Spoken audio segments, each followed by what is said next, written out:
अस्सलामुअलैकुम वरहमतुल्लाहि वबरकातुहू। नाज़रीन, इस्तक़बाल है फ़िक्र ख़बर स्टूडियो में। मैं रिज़वान अहमद नदवी मुल्की और आलमी अहम और ख़ास खबरों के साथ। तो नाज़रीन, बढ़ते हैं ख़बरों की तफ़सीलात की तरफ। नाज़रीन, एक वक्त था कि इंतख़ाबात की तैयारियों का मतलब होता था कि अधूरे रह गए तरक्याती कामों को पूरा करना, आवाम को लुभाने वाले वादे करना और ख़ुद को समाज सुधारक के तौर पर पेश करना। लेकिन अब ज़माना वो नहीं रह गया है। अब मुस्लिम मुखालिफ भाषण ही किसी रहनुमा को मशहूर बनाने और वोट बैंक पॉलिटिक्स के लिए काफ़ी हैं। कर्नाटक में जल्दी असम्बली इंतखाबात होने वाले हैं, तो स्टाइल अंगेज बयानात और समाज को बांटने वाले बयानात का एक न थमने वाला सिलसिला जो है वो शुरू हो चुका है। भारतीय जनता पार्टी के साबिक वजीर केएस ईश्वरप्पा ने गुज़िश्ता रोज़ अजान की आवाज़ सुनकर अब तौहीन आमेज़ कलिमात अदा किए हैं, जिससे मुसलमानों की दिल आज़ारी हुई है और मुस्लिम आबादी में इसको लेकर गम और गुस्से की लहर भी दौड़ गई है। बीजेपी रहनुमा ने कहा कि हम मजहबी हैं, मंदिरों में लड़कियां और ख़वातीन भी भजन गाती हैं और इबादत करती हैं, लेकिन हम लाउड स्पीकर का इस्तेमाल नहीं करते। सुप्रीम कोर्ट का फैसला जल्द आने वाला है और आज नहीं तो कल ये अजान ख़त्म हो जाएगी। वहीं उन्होंने कई सारी बातें भी की हैं और हम आपके सामने बयान करना उसको मुनासिब भी नहीं समझते हैं।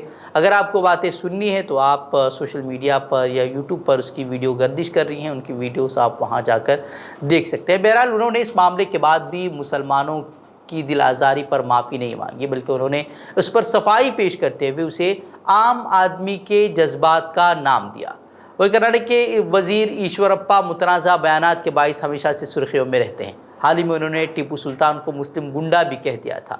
वहीं अगर आपको याद होगा कि बीजेपी के सीनियर लीडर ईश्वरप्पा को गुज़िश्ता साल एक ठेकेदार की खुदकुशी के बाद वजीर के ओहदे से इस्तीफ़ा भी देना पड़ा था और अब इंतखाबात से कबल इस तरह के बयानात देकर वो ख़ुद को मुस्लिम मुखालिफ करार देकर हिंदुओं का वोट बटोरने की कोशिशों में है। इससे कबल भी वो बयानात दे चुके हैं कि वो कभी मुसलमानों के पास वोट मांगने नहीं गए और न ही वो कभी जाएंगे। खैर, इलेक्शन आ रहा है तो इस तरह के बयानात की अब कर्नाटक के लोगों को आदत डाल लेनी चाहिए, ख़ासकर मुसलमानों को, क्योंकि तरक्याती मनसूबा तो उन रहनुमाओं के पास है नहीं और नहीं कुछ ऐसे काम हैं जो कि ये लोग गिना सकते हैं। तो ऐसे में उनकी नैया भी सिर्फ हिंदू मुस्लिम प्रोपेगेंडे के भरोसे ही है। इलाहाबाद हाईकोर्ट इहाते में मौजूद मस्जिद को हटाने के हाईकोर्ट के हुक्म को चैलेंज पेश करने वाली अर्जी को सुप्रीम कोर्ट ने खारिज करते हुए मस्जिद को फ़ौरन वहां से हटाने का हुक्म जारी किया है। सुप्रीम कोर्ट ने मस्जिद को हटाने के लिए सुन्नी वक्फ बोर्ड को 3 महीने का वक्त दिया है। मामले में अर्जी दहिंदा सुन्नी वक्फ बोर्ड को इजाज़त दी गई है कि वो रियासती हुकूमत के पास अपनी बात रख सकता है। अर्जी में सुन्नी वक्फ बोर्ड ने इलाहाबाद हाईकोर्ट के 2017 के हुक्म को चैलेंज पेश किया था। वही सुप्रीम कोर्ट के जस्टिस सीटी रवि कुमार और जस्टिस एमआर शाह की बेंच ने हाई कोर्ट के हुक्म में मुदाखलत करने से इनकार कर दिया। सुप्रीम कोर्ट ने फैसले में कहा कि जिस ज़मीन पर मस्जिद बनी हुई है वो वक्फ बोर्ड की नहीं है, बल्कि इलाहाबाद हाई कोर्ट की मिल्कियत है। वाज़ेह कि इससे कबल 2017 में इलाहाबाद हाई कोर्ट ने अपने फैसले में कहा था कि हाई कोर्ट में जजों की तादाद बढ़ने के सबब 12 जजों के पास बैठने के लिए अपने चेंबर तक नहीं है। हाई कोर्ट के जज ने कहा था कि उन्हें खुद 6 जजों के साथ दफ्तर शेयर करना पड़ रहा है। अदालत का ये भी कहना था कि मस्जिद के हाई कोर्ट के इहाते में होने के सबब दमकल की गाड़ियों को भी आने का रास्ता नहीं मिल पाता है।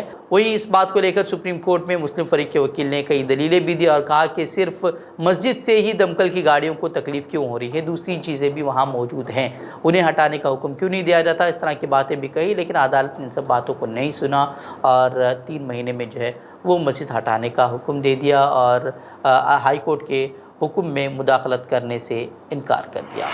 आसाम में गैर मुल्की करार दिए गए तमाम अफराद को गोलपाड़ा ज़िले के माटिया ट्रांजिट कैंप में मुंतकिल कर दिया गया है, जो कि रियासत का सबसे बड़ा हिरासती मरकज़ है। माटिया हिरासती मरकज़ का इस्तेमाल गैर मुल्कियों के तौर पर शनाख्तशुदा और मुल्क बदरी या वतन वापसी के मुंतज़िर अफराद या ऐसे अफराद को रखने के लिए किया जाता है जो कि अपनी शहरियत के दावों के तस्फिया होने का इंतज़ार कर रहे हैं। गिरफ्तार शुदगान में से बहुत से हिंदुस्तानी शहरी होने का दावा करते हैं, जिन्हें आसाम में मौजूद गैर मुल्कियों का पता लगाने के तरीक़ेकार के ज़रिए मुश्तबह के तौर पर रखा गया है या वो अपनी शहरियत साबित करने के लिए मुनासिब दस्तावेज़ात पेश नहीं कर सके। और रियासती हुकूमत के नोटिफिकेशन के मुताबिक हिरासती मराकज़ को अब ट्रांजिट कैंप कहा जाता है। गोलपाड़ा के डिप्टी कमिश्नर ने पीटीआई को बताया कि नए माटिया ट्रांजिट कैंप में 217 गैर मुल्की करार दिए गए अफराद भेजे गए हैं। वहीं 2014 में मरकज़ ने आसाम हुकूमत को हिदायत की थी कि वो गैर मुल्की करार दिए गए अफराद के लिए कम अज़ कम एक ऐसा खुसूसी हिरासती मरकज़ कायम करें जिससे कि वहाँ उन्हें जेलों में कैदियों के साथ और ज़ेर समाअत मुलज़िमों के साथ उन्हें रहना न पड़े। वहीं अगर 2019 में आसाम ने शहरियों का कौमी रजिस्टर शाया किया था जिसका मकसद रियासत में रहने वाले गैर दस्तावेज़ी तारिकीन वतन से हिंदुस्तानी शहरियों को अलग करना था। वहीं इस रजिस्टर में 19 लाख से ज़्यादा लोगों यानी कि रियासत की तकरीबन 6% आबादी को हतमी शहरियों की फहरिस्त से खारिज कर दिया गया था, जिसमें से एक बड़ी तादाद जो कि वो हिंदुओं की थी।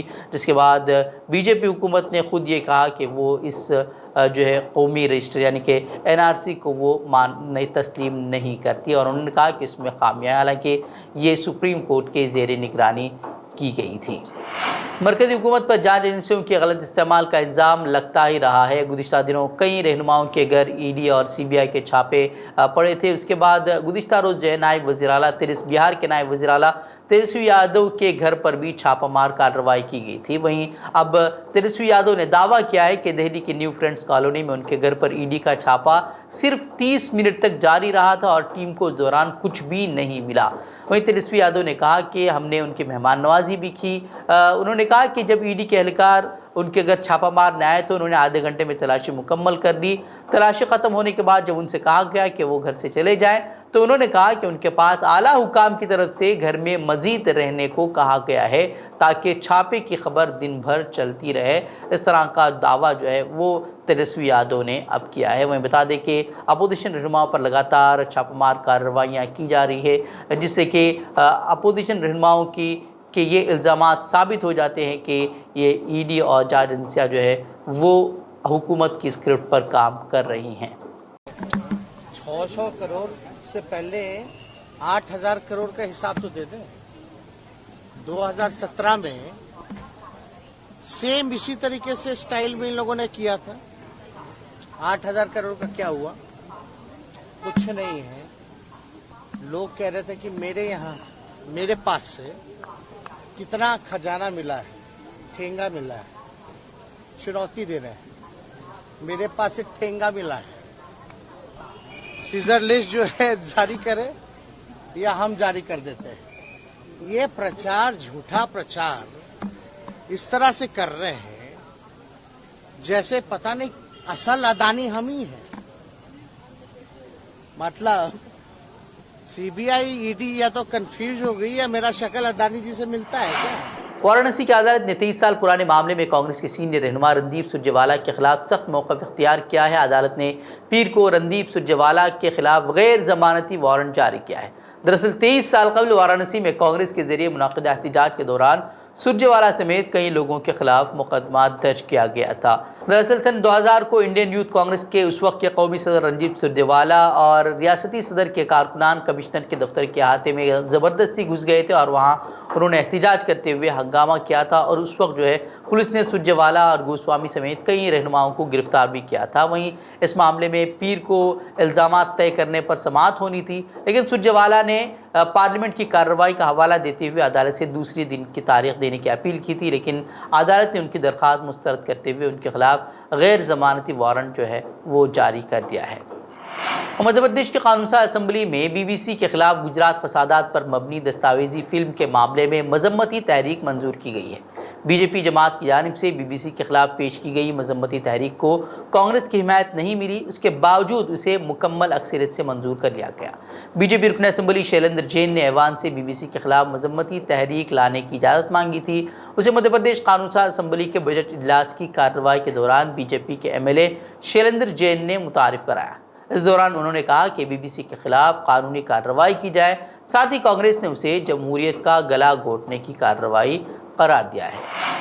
उत्तर प्रदेश हुकूमत में सानवी तालीम के रियासती वजीर गुलाब देवी से सख्त सवालात पूछने पर सहाफ़ी के खिलाफ अब मुकदमा दर्ज किया गया है। एक प्रोग्राम के बाद सहाफ़ी रियासती वजीर से उनके तरक्याती मॉडल पर कई तल्ख सवालात कर रहा था, जिसका जवाब देना उनके लिए उस वक्त मुश्किल हो पा रहा था, जिसके बाद भारतीय जनता पार्टी युवा मोर्चा के रहनुमा की तहरीर की बुनियाद पर पुलिस ने सहाफ़ी के खिलाफ ही मुकदमा दर्ज कर लिया है।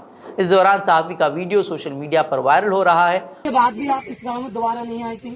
रुद्रनगर में एक भी बारात घर नहीं है, नहीं यहाँ पर सरकारी शौचालय की व्यवस्था है।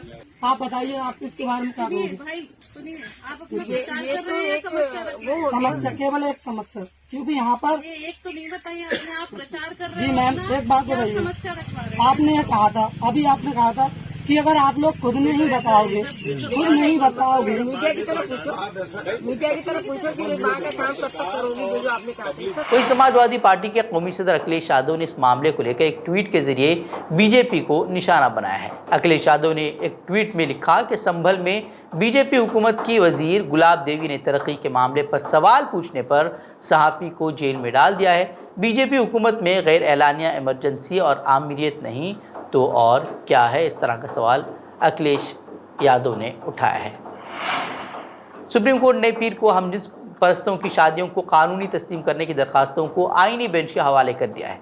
जनवरी में चीफ जस्टिस डी.वाई. चंद्रचूड़ की सरबराही में सुप्रीम कोर्ट की बेंच ने मुख्तलिफ हाई कोर्ट्स में ज़ेर इल्तवा इस मामले की कई अर्जियों को अपने पास मुंतकिल कर लिया था और मरकज़ से इस मामले पर अपना जवाब दाखिल करने को कहा था। अपने हलफनामे में मरकज़ ने हमजिन्स परस्तों की शादियों को कानूनी हैसियत देने की मुखालिफत करते हुए कहा था कि उनका हिंदुस्तानी ख़ानदानी अकाई के तसव्वुर से मुवाजना नहीं किया जा सकता। पीर की समाअत में अदालत ने कहा कि दरखास्तों में उठाए गए मामला को आइन की दफ़ा 145(3) के पेश नज़र 5 जजों की बेंच के ज़रिए हल किया जाना चाहिए। इस शिक में कहा गया है कि कम से कम 5 जजों पर मुश्तमिल बेंच को ऐसे केस की समाअत करनी चाहिए जिसमें आइन की तशरीह के हवाले से कानून का अहम सवाल है। महाराष्ट्र पुलिस ने नांदेड़ में एक मुस्लिम फूड डिलीवरी बॉय पर हमला करने के इल्ज़ाम में 4 अफराद को हिरासत में लिया है। एक पहली मालूमाती रिपोर्ट इतवार को दर्ज की गई थी जब कानून के तालिब इल्म इमरान तंबोली पर, जो कि जोमेटो के लिए अपनी part time food delivery executive के तौर पर काम करता है, उस पर 7 मार्च को उस वक्त हमला किया गया था जिस दिन महाराष्ट्र में होली मनाई जा रही थी। तंबोली ने बताया कि उस पर उसके मजहब की वजह से हमला किया गया। उसने बताया कि बजरंग नगर इलाके में डिलीवरी मुकम्मल होने के बाद उस पर 4 अफराद ने हमला कर दिया। ये वाक़या CCTV में भी कैद हो गया है। फुटेज में देखा जा सकता है कि एक शख्स इमरान तंबोली की दाढ़ी और माथे पर ज़बरदस्ती रंग लगा रहा है। वहीं पुलिस ने इन 4 अफराद के खिलाफ ताज़ीरात-इन की दफ़ा 333 और 323 और 324 के तहत मुकदमा दर्ज किया है। ताहम पुलिस ने दावा किया है कि वाक़े का फ़िरका वाराना ज़ाविया नहीं है। तुरंत बढ़ते हैं आलमी खबरों की तरफ। अफ्रीकी मुल्क मलावी, मोज़म्बिक और मडगास्कर में समंदरी तूफ़ान फ्रेडी ने तबाही मचा दी है। 136 अफराद हलाक हुए हैं और तूफ़ानी हवाओं के बाइस सैकड़ों मकानात की छतें उड़ गई हैं। हज़ारों अफराद बेघर हुए हैं। वर्ल्ड मेट्रोलॉजिकल ऑर्गेनाइजेशन का कहना है कि ये तूफ़ान जनूबी निस्फ़ कुर्रे में रिकॉर्ड किए गए ताकतवर तरीन ज़लज़लों में से एक है, जो कि दूसरी बार जनूबी अफ्रीका से टकराया है।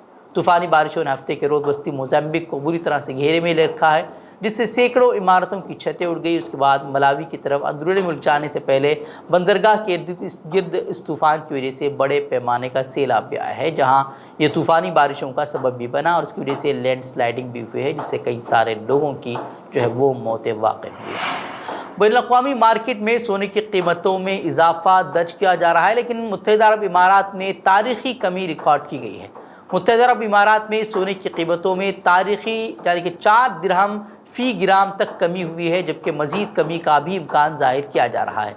वहीं दुकानदारों का कहना है कि लगता है कि मकामी ख़रीदार कीमतों में मज़ीद कमी के इंतज़ार में हैं, जबकि इस वक्त सिर्फ गैर मुल्की सयाह सोना ख़रीद रहे हैं।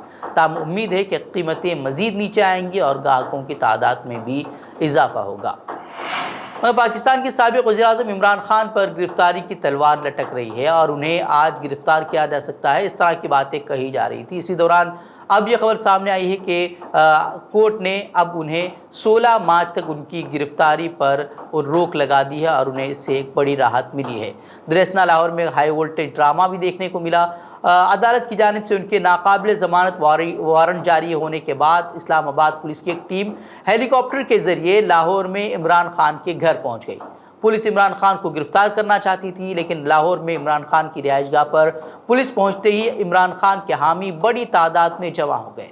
इस दौरान साबिक़ वज़ीर-ए-आज़म और पाकिस्तान तहरीक इंसाफ यानी कि PTI के सदर इमरान खान अपने हज़ारों हामियों के साथ सड़क पर उतर गए। इमरान खान ऐसे वक्त में सड़क पर आए जब हुकूमत ने लाहौर में रैली या किसी भी किस्म के मार्च पर पाबंदी आयद कर रखी है। इसके बावजूद इमरान खान अपने हामियों के हमरा सड़क पर उतर गए और लाहौर में उन्होंने बड़ा जलसा भी किया।